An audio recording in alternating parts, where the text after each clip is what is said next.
Perhaps the most frequent complaint or concern that I hear from leaders is when they say to me, "Fred, we do not do accountability well in our firm. We just don't know how to hold people accountable. And how do we do that?" I would suggest that there is no such thing as a healthy, powerful, effective team that doesn't have a culture of accountability in how they deal with each other. Now, when I mean by accountability, I'm not talking about embarrassing someone, making an example out of someone, making them feel bad so that they will change. That's what I'm not talking about. When I say accountability, I simply mean this. It is helping another person to win by honoring the commitments that they have made to themselves and others. That's all accountability is. But yet, why is accountability so difficult to root in organizations? Well, let me give you 2 or 3 reasons.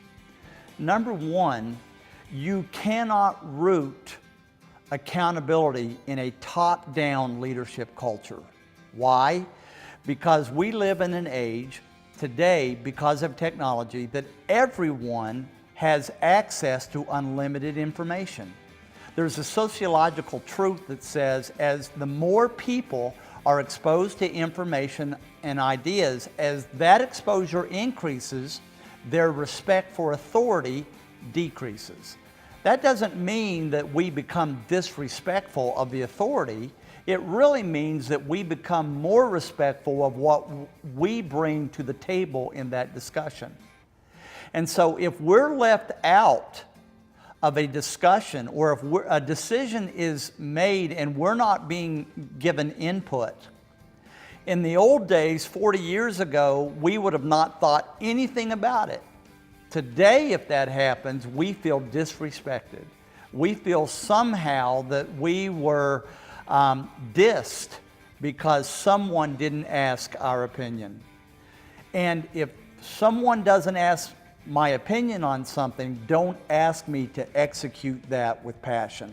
So the first reason why accountability is often difficult to root is because we don't create an environment of consensus in which people have the opportunity to give input for the decision that the team needs to make. The second reason is often accountability cultures do not balance themselves with praise and recognition. Let me explain.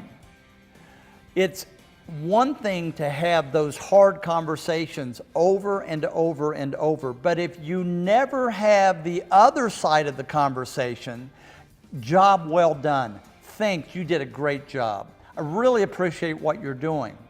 You see, without that, a person feels that they can't please that person. You're in a no-win situation. So one of the things that we know about accountability is that they have to have 2 balances with each other. On the left, accountability is having that difficult conversation. On the right, praise and recognition is affirming someone when they do meet those commitments.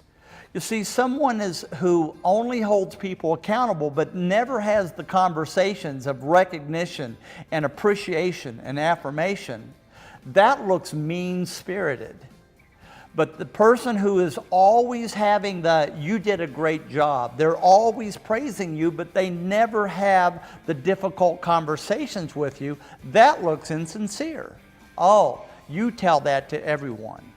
In order to have an effective accountability culture, as a leader, you need to practice consistently both sides of that equation. So the first reason why accountability often fails to root is because decisions are made in an environment that lacks consensus. Second is because there is a lack of balance between accountability behavior and praise and recognition behavior. And the third reason that accountability fails to take root in organizations is because in delivering the accountability, we make it personal. It sounds like we're judging that person, and that person feels like it is a personal attack. I tell people all the time, look, it's just information.